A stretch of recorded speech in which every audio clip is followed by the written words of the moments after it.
ان مصائب کو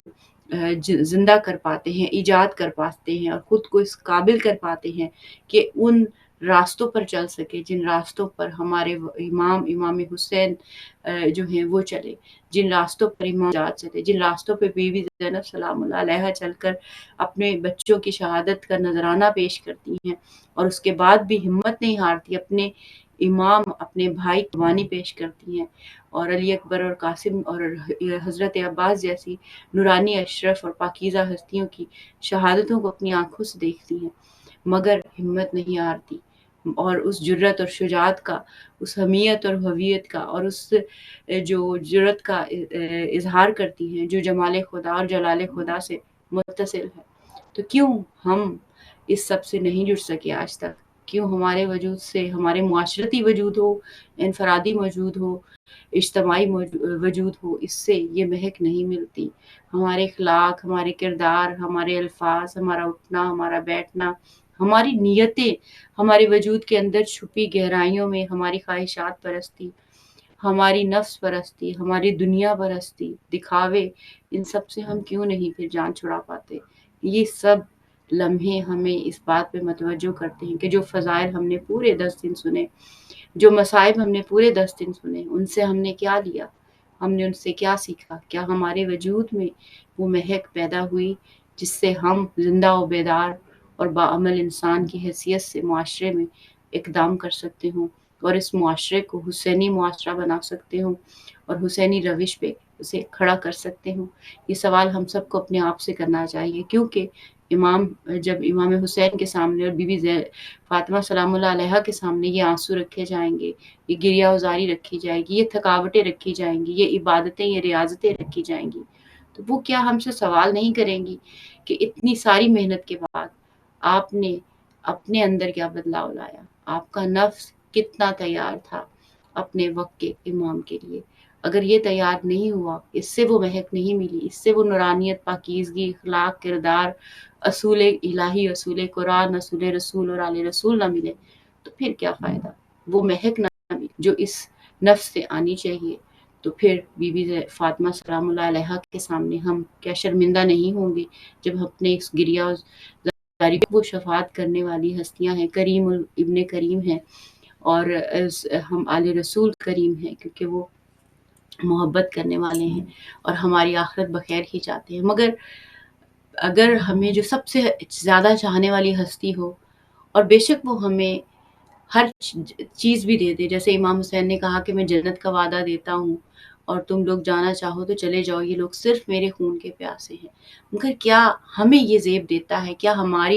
ہم ڈگنیفائڈ رہیں گے ان کے سامنے یا نہیں رہیں گے؟ یہ سوال پیدا ہوتا ہے۔ کیا یہ ہمارے عزت اور مقام کے لیے ضروری نہیں کہ ہم ایک جو شرف والا، عزت والا ایک وجود لے کر جائیں؟ ٹھیک ہے، ہم پرفیکٹ نہیں ہو سکتے اور نہ ہم معصوم ہیں، مگر کوشش تو کر سکتے ہیں، سوچ تو سکتے ہیں، تو کم سے کم ان چیزوں پہ ہم توجہ کریں۔ بہرحال ابھی ہم بڑھیں گے اپنے جو پروگرام کی جانب، اور سسٹر عالمہ مقصودہ نقوی کی طرف بڑھیں گے، انہیں خوش آمدید کہیں گے، اور ایام عزا کی ان کو ہم جو ہے وہ ہدیہ تعزیت پیش کریں گے، آپ سب کو بھی ہدیہ تعزیت پیش کریں گے، اور تمام جو اہل بیت ہیں ان کو بھی ہدیہ تعزیت پیش کریں گے، کیونکہ امام حسین علیہ السلام کا سر کٹ چکا اور ساری شہادتیں ہو چکی، اب خاندان رسالت کی بیٹیاں جو ہیں وہ بازاروں میں چلائی جائیں گی، ان کو تماچے مارے جائیں گے، ان کی چادریں چھین چکی ہیں اور وہ سڑکوں اور بازاروں میں پھرائی جائیں گی۔ اس چیز کو اگر ہم حقیقی شفاف دل سے سوچیں تو یقین کیجئے ہمارے دل پھٹ جائیں گے، اور ہم اس چیز کو ہرگز برداشت نہیں کر سکیں گے، مگر اس کے لیے ہمارے قلوب کے اندر وہ رزق، وہ نور، وہ پاکیزگی درکار ہے، اور اس کے بعد وہ بدلاؤ درکار ہے جو اس راستے کے لیے ہمیں چاہیے۔ ابھی ہم بڑھتے ہیں سسٹر عالمہ مقصودہ نقوی کی جانب، اور ان سے دیکھتے ہیں کہ انہوں نے آج کس کتاب کا انتخاب کیا ہے، اور پھر مزید آگے ہم اپنے پروگرام کے ساتھ بڑھیں گے۔